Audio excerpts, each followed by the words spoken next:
एक वो वक्त था जब पंजाब के मुख्यमंत्री को लोग आयरन मैन ऑफ पंजाब कहते थे, लेकिन उसी लौह पुरुष पर भ्रष्टाचार, रिश्वतखोरी और सत्ता के दुरुपयोग के आरोप लगे। ये कहानी है 1964 के कैरन स्कैंडल की, जब एक ताकतवर नेता को अपने ही कर्मों से गिरना पड़ा। भारत की राजनीति में आज भ्रष्टाचार सुनना आम बात है, लेकिन आज से 60 साल पहले 1964 में देश के एक मुख्यमंत्री को अपने परिवार को फायदा पहुंचाने के आरोप में इस्तीफा देना पड़ा था।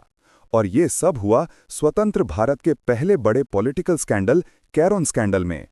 प्रताप सिंह कैरन, पंजाब के चीफ मिनिस्टर 1956 से 1964 तक, कांग्रेस पार्टी के ताकतवर नेता जिन्हें पंजाब के विकास का जनक कहा जाता है। उन्होंने कृषि सुधार, शिक्षा और उद्योग में बड़ा योगदान दिया, लेकिन जितनी ऊंचाई मिली उतना ही विवाद भी।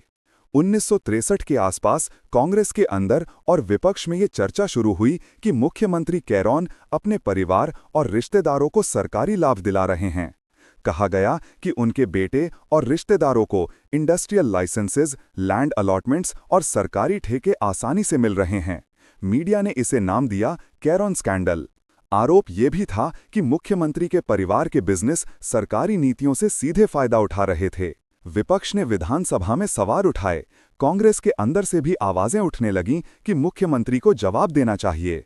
जनता के बीच ये संदेश गया कि सत्ता अब परिवार के हाथों की कठपुतली बन चुकी है।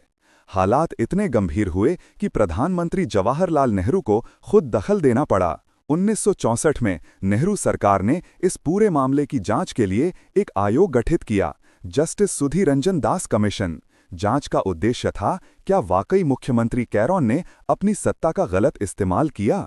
कई महीनों की जांच के बाद रिपोर्ट आई। कैरन सीधे रिश्वत लेते हुए तो नहीं पकड़े गए, लेकिन उन्होंने पद का दुरुपयोग किया था, यानी सत्ता को अपने परिवार के हित में मोड़ा गया था। फरवरी 1964 दबाव बढ़ा, जनता का भरोसा टूटा और आखिरकार प्रताप सिंह कैरन ने मुख्यमंत्री पद से इस्तीफा दे दिया। कांग्रेस पार्टी को पंजाब में गहरी चोट लगी। ये आज़ाद भारत का पहला बड़ा उदाहरण था जब एक मुख्यमंत्री को भ्रष्टाचार के कारण कुर्सी छोड़नी पड़ी। कैरन ने राजनीति से दूरी बना ली, लेकिन इतिहास में उनका नाम दो कारणों से याद किया जाता है। एक, पंजाब के विकास का वास्तुकार होने के नाते, और दूसरा, भारत के शुरुआती भ्रष्टाचार मामलों में से एक में फंसने के लिए। 1965 में उनकी हत्या कर दी गई, लेकिन कैरन स्कैंडल ने उस दौर में सत्ता की नैतिकता पर बड़ा सवाल छोड़ दिया। 1964 का कैरन स्कैंडल हमें याद दिलाता है कि ताकत चाहे कितनी भी बड़ी क्यों ना हो, जब सत्ता निजी हितों के लिए इस्तेमाल होती है तो उसका पतन तय होता है। अगर आपको ये कहानी जानकारीपूर्ण लगी तो वीडियो को लाइक करें, चैनल को सब्सक्राइब करें और कमेंट में बताएं, क्या आज भी नेताओं के लिए ईमानदारी सिर्फ एक शब्द बनकर रह गई है।